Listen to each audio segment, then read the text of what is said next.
የኔቶ ሀገራት መሪዎች ምላሽ ሰጥተዋል። የአሜሪካው ፕሬዝዳንት ዶናልድ ትራምፕ የሆርሙዝ መተላለፊያን ካላስከፈታችሁ ኔቶ ምኑን ኔቶ ሆነ ብለው የኔቶ ሀገራትን ካስጠነቀቁ በኋላ ነው እነዚህ መሪዎች ምላሽ የሰጡት። የተሰጡት ምላሾች ግን የአሜሪካውን ፕሬዝዳንት የሚያስፈነድቁ አልሆኑም። እዚህ ጦርነት ውስጥ መዘፈቅ አንፈልግም ብለዋል ሀገራቱ። የብሪታንያ፣ የጀርመን እንዲሁም የግሪክ መሪዎች ናቸው በፍጥነት ለትራምፕ ምላሽ የሰጧቸው። በጦርነት ውስጥ መዘፈቅ አንፈልግም፣ ይህ የኔቶ ጦርነት አይደለም በማለት ለወዳጅ ሀገር አሜሪካ መሪ ያልተጠበቀ ምላሽ ሰጥተዋል። ጉዳዩ ምንድነው? እንመለከተዋለን። የብሪታንያው ጠቅላይ ሚኒስትር፣ የጀርመኑ ቻንስለርና ሌሎችም መሪዎች ምን አሉ? እንመለከተዋለን። ይህ እንዳለ ሆኖ ጦርነቱ ይበልጥ እየተፋፋመና አድማሱን እያሰፋ ይገኛል። የእስራኤል እግረኛ ጦር ወደ ሊባኖስ ገብቶ ወታደራዊ ዘመቻ ጀምሯል። የእስራኤል ጦር ይህንኑ ያረጋገጠ ሲሆን ወሳኟን ቅያም ከተማ ከሂዝቦላህ ለማስለቀቅ የእስራኤል የጦር ኃይሎች ከፍተኛ ውጊያ መክፈቱም ታውቋል። ሲፈራ የነበረው ሆኗል። በደቡብ ሊባኖስ የእስራኤል ጦር እግሩን አስገብቷል። ከ2 ዓመት በኋላ ሂዝቦላህና እስራኤል በከፍተኛ መጠን የሚዋደቁበት ሁኔታ ተፈጥሯል። ሮኬት ከመወራወር መድፍ ከመታኮስ ባለፈ ሂዝቦላህና እስራኤል አሁን አደገኛ ወደሆነ ጦርነት ገብተዋል። ዝርዝሩን እንሰማለን። ከእስራኤል ጉዳይ ሳንወጣ እስራኤል ከኢራን የሚመጡትን ባሊስቲክ ሚሳኤሎች አየር ላይ ጠልፎ ለማስቀረት የሚያስችሉ መሳሪያዎች አጥሯታል በሚለው ጉዳይ ዙሪያ ምላሽ ሰጥታለች። ከአሜሪካ ጋር አይን ለአይን እየተያየን ጦርነቱን ረጅም ርቀት እናስኬደዋለን ብላለች ሀገረ እስራኤል። ኢራንም በተመሳሳይ ሆርሙዝን እንደዘጋነው ሁሉ ጦርነቱን ረጅም ጊዜ የመሸከም አቅም አለን። አሜሪካና እስራኤል ከማን ጋር እየተዋጉ እንደሚገኙ አሁን ጠንቅቀው እንዳወቁ ገብቶናል ስትል ኢራን መግለጫ ሰጥታለች። ይህንንም ይዘነዋል። ፒያሳ ኔትወርክን ስትከታተሉ ሁሉንም በጥልቀት ታገኛላችሁ። ፒያሳ ኔትወርክን ሰብስክራይብ፣ ላይክ እና ሼር በማድረግ የፈጣን የተአማኒና የጥልቅ ዘገባዎች ቤተሰቡን ስንል በአክብሮት ጋብዘናል። አሁን ወደ ጉዳዮቻችን አለፍን።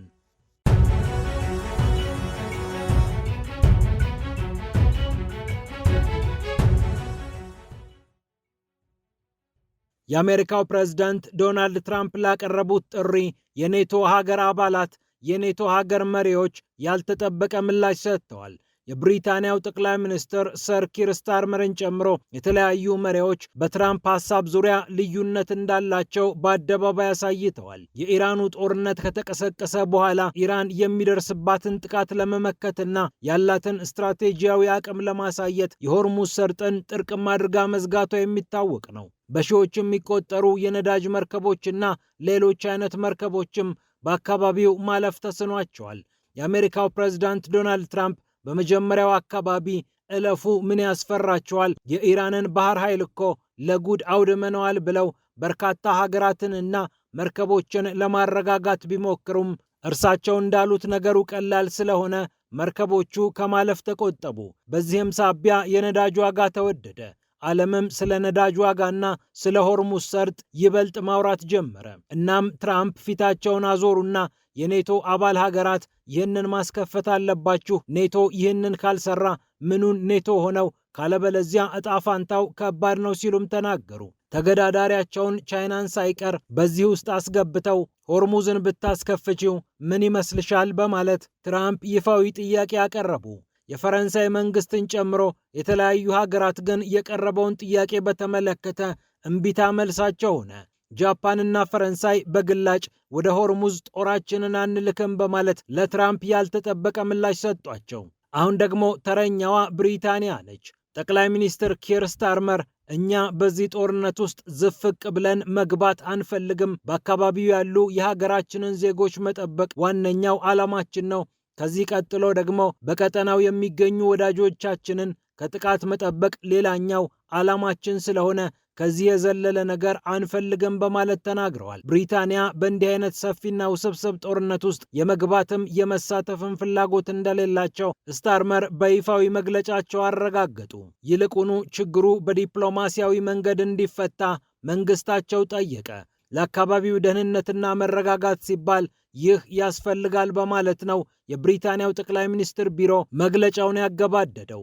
እርሳቸው ብቻ አይደሉም የትራምፕን ሐሳብ አንቀበልም ያሉት። የጀርመን መንግስትም በይፋዊ ቃል አቀባዩ አማካኝነት በጉዳዩ ላይ መግለጫ ሰጥቷል። የኢራኑ ጦርነት ከኔቶ ጋር ምንም አይነት ግንኙነት የለውም ስትል ነው ጀርመን መግለጫ ያወጣችው።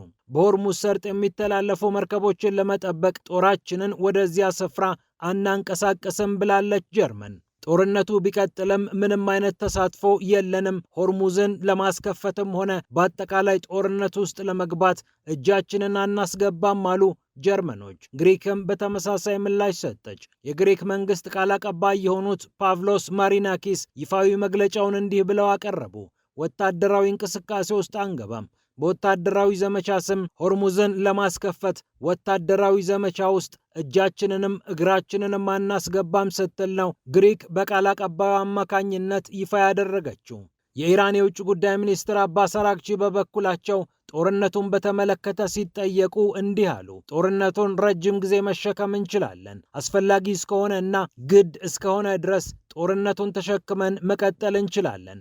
አሁን ጠላቶቻችን ከምን አይነት ሀገር ጋር እንደሚፋለሙ በግልጽ የገባቸው ይመስለናል በማለት አባስ አራግቺ ስለ ሁኔታው ገልጸዋል። በሳምንታዊ ጋዜጣዊ መግለጫቸው ላይ የተናገሩት እኒህ ሚኒስትር ጥቅማችንን እና ሕልውናችንን ለማስጠበቅ እስከ መጨረሻው መዋጋት እንችላለን ሲሉ አረጋግጠዋል።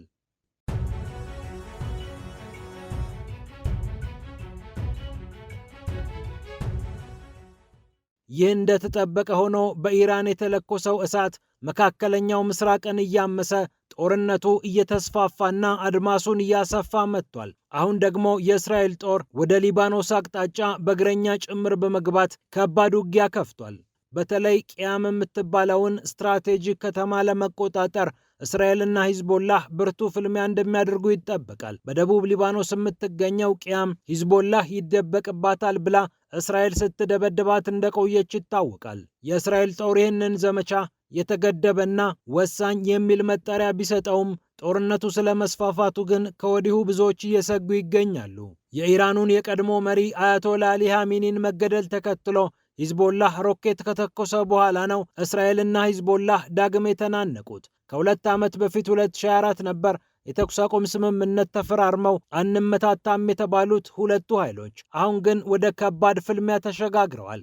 በየመሃሉ እስራኤል የተኩስ አቁም ስምምነቱን ጣሰች እየተባለ ብትወቀስም እዚህ ግባ የሚባል አስጨናቂ ችግር በሊባኖስና እስራኤል ድንበር አካባቢ አልታየም ነበር። እስራኤል ግን ከቅያም ውጪ ቡርጅ ቃላውያ፣ ሱልጣንያ እንዲሁም ቻቅራ የተባሉትን አካባቢዎች እየደበደበች እንደምትገኝ አልጀዚራ የአረብኛው አገልግሎት ዘግቧል። የእስራኤል ጦር 91ኛው ክፍለ ጦር ሂዝቦላህን ለመደምሰስ ወደ ደቡብ ሊባኖስ እንዲገሰግስ እንደተደረገ የእስራኤል ጦር ባወጣው መግለጫ አሳውቋል። ሽብርተኞችን መደምሰስ፣ የሚጠቀሙባቸውን መሰረተ ልማቶች እንዳልነበሩ ማድረግ የዘመቻው ግብ ነው ተብሏል። ከፍታ ቦታ መሆኗ የሚነገርላት ቅያም ከዚህም ከዚያም የሚመጡ ጥቃቶችን ለመከላከል ብርቱ መሆኗ ይነገርላታል። ሂዝቦላህም ስትራቴጂያዊ ጠቀሜታዋን መሰረት አድርጎ ሲንቀሳቀስባት ቆይቷል። እስራኤል ከ20 ዓመት በኋላ ወደ ሊባኖስ ልትገባ ትችላለች፣ በእግረኛ ልትዘምት ትችላለች ብሎ አክሲዮስ ከሰሞኑ መዘገቡ የሚታወስ ሲሆን የተባለው አልቀረም። እስራኤል ዘመቻውን ከፍተዋለች። እስራኤል በሊባኖስ ላይ የምታደርሰው ድብደባ 850 ሰዎችን እንደገደለ፣ ከነዚህ ውስጥ 107ቱ ሕፃናት፣ 66ቱ ሴቶች እንደሆኑ የአልጀዚራ ዘገባ ይጠቁማል።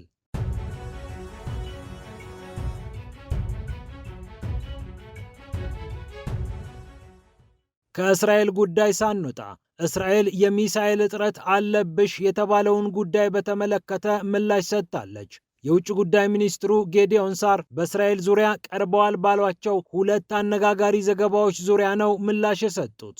ጌዲዮን ሳር ሐሬትስ ጋዜጣ በሊባኖስ ያለውን ቀውስ በተመለከተ ከሊባኖስ መንግስት ጋር እስራኤል ልትደራደር ነው የሚል ዘገባ ይዞ መውጣቱ የሚታወቅ ነው። እንዲሁም ሴማፎር ድረገጽ ደግሞ ከሰሞኑ እስራኤል ከኢራን የሚመጡ ሚሳኤሎችን የምትመክትባቸው ጸረ ሚሳኤል መሳሪያዎች እጥረት እንደገጠሟት ጽፎ ነበር። ስለ ሁለቱ ነው የምትጠይቁኝ? ለሁለቱም መልሴ አይደለም፣ ውሸት ነው የሚል ነው በማለት ጌዲዮን ሳር ጉዳዩን በተመለከተ ገልጸዋል። ሴማፎር ድረገጽ አሜሪካ ጣልቃ ገብታ ለእስራኤል ተጨማሪ ጸረ ሚሳኤሎችን እስካላስረከበች ድረስ እስራኤል ከፍተኛ ችግር ውስጥ ልትገባ ትችላለች የሚል ዘገባ ነበር ያስነበበው። የአሜሪካ ባለስልጣናትን የጠቀሰው የሴማፎር ዘገባ ከሰሞኑ እየተሽከረከረ ቆይቷል። በተለይ ኢራን የክላስተር ቦምብ ባህሪ ያላቸውን ሚሳኤሎች እየተጠቀመች ስለሆነ ለእስራኤል የአየር መከላከያ ስርዓት ከፍተኛ ችግር እንደፈጠረ ዘገባው ጠቅሶ ነበር። ይህ እንዳለ ሆኖ እስራኤል ሚሳኤሎቹን የማከሽፍበት መሳሪያ ችግር አልገጠመኝም ብትልም የአረብ ሀገራት ግን ችግሩ እንደገጠማቸው ሲቢኤስ መዘገቡ ይታወሳል። ከኢራን የሚመጡ ሚሳኤሎችንና ድሮኖችን ለመመከት በርካታ ሚሳኤሎችን እየተኮሱ የሚገኙት የገልፍ ሀገራት አሁን ክምችታቸው እየተሟጠጠ ስለሚገኝ አሜሪካ እንድታውቅላቸው ጠይቀዋል። ከአሜሪካ በኩል የተሰጠው ምላሽ ይፋ ባይደረግም የገልፍ ሀገራት ለአሜሪካ በሚያሳውቁበት ሰዓት ምናልባት የሚመጡብንን ሚሳኤሎች ወይም ድሮኖች ለመመከት ሁሉንም መምታት ስለማንችል እየመረጥን ለመምታት ልንገደድ እንችላለን በሚል አሜሪካ እንዲገባት ወይም እንድታውቀው እንደተደረገም ታውቋል። ፔንታገን በአጠቃላይ 600 ፓትሪዮት የአየር መከላከያ ስርዓት ሚሳኤሎችን እንደሚያስመርት ይታወቃል። በመቶዎች የሚቆጠሩ ሚሳኤሎች ተተኮሱ ማለት በተለይ ደግሞ በአጭር ጊዜ ይህ ሆነ ማለት ለአሜሪካም ለእስራኤልም ፈታኝ እንደሆነ ይነገራል። የዩክሬኑ ፕሬዝዳንት ቮሎዲሚር ዜሌንስኪ እንኳን እኛ 4 ዓመት ሙሉ ተዋግተን 600 ሚሳኤል ነው የተኮስነው፣ እነርሱ ግን በአጭር ቀናት 800 የፓትሪዮት የአየር መከላከያ ስርዓት ሚሳኤል ተኮሱ በማለት ንጽጽሩን እዩልኝ እስከ ማለት ደርሰው ነበር። እስራኤል ግን የመሳሪያ እጥረት አልገጠመኝም፣ ከአሜሪካ ጋር አይን ላይን እየተያየን በኢራን ላይ ያለውን ዘመቻ አጠናክሬ ቀጥላለሁ ብላለች። ችግሩ እስኪወገድ ድረስ ረጅም ርቀት ይፍጅም አይፍጅም ውጊያውን እንቀጥለዋለን። ይህንን ውጊያ ካልቋጨን በየዓመቱ ጦርነት ውስጥ መግባት ደግሞ አንፈልግም በማለት ጌዲዮን ሳር የእስራኤል የውጭ ጉዳይ ሚኒስትር ለመገናኛ ብዙሃን ባልደረቦች ተናግረዋል። ፒያሳ ኔትወርክን ስትከታተሉ ስለቆያችሁ ክብረት ይስጥልን ብለናል። ፒያሳ ኔትወርክን ሰብስክራይብ፣ ላይክ እና ሼር በማድረግ የፈጣን የተአማኒና የጥልቅ ዘገባዎች ቤተሰቡን ስንል በአክብሮት ጋብዘናል። ሰላም ለዓለማችን።